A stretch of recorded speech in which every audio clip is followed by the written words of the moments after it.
بسم اللہ الرحمن الرحیم۔ السلام علیکم ورحمۃ اللہ وبرکاتہ۔ ابن شہاب سے روایت ہے کہ مجھے حضرت انس بن مالک رضی اللہ تعالی عنہ نے خبر دی کہ اللہ عز و جل نے رسول اللہ صلی اللہ علیہ وآلہ وسلم کی وفات سے پہلے آپ کی وفات تک لگاتار وحی نازل فرمائی، اور جس دن آپ کی وفات ہوئی اس دن سب سے زیادہ وحی آئی۔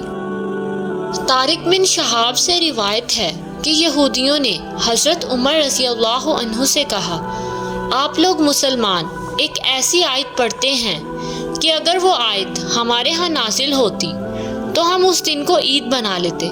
حضرت عمر رضی اللہ تعالی عنہ نے کہا، میں جانتا ہوں وہ آیت کس جگہ اور کس دن نازل ہوئی تھی، اور جس وقت وہ نازل ہوئی تو رسول اللہ صلی اللہ علیہ وآلہ وسلم کہاں تھے۔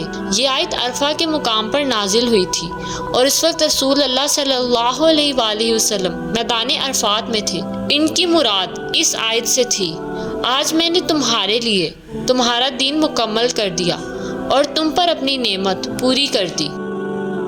عون بن عبداللہ کے والد سے روایت ہے کہ حضرت ابن مسعود رضی اللہ تعالی عنہ نے کہا، ہمارے اسلام لانے اور ہم پر اس آیت کے ذریعے سے اللہ تعالیٰ کے عتاب کے درمیان 4 سال سے زیادہ وقفہ نہ تھا۔ کیا ایمان لانے والوں کے لیے ابھی یہ وقت نہیں آیا کہ ان کے دل اللہ کو یاد کرتے ہوئے گڑ گڑائیں؟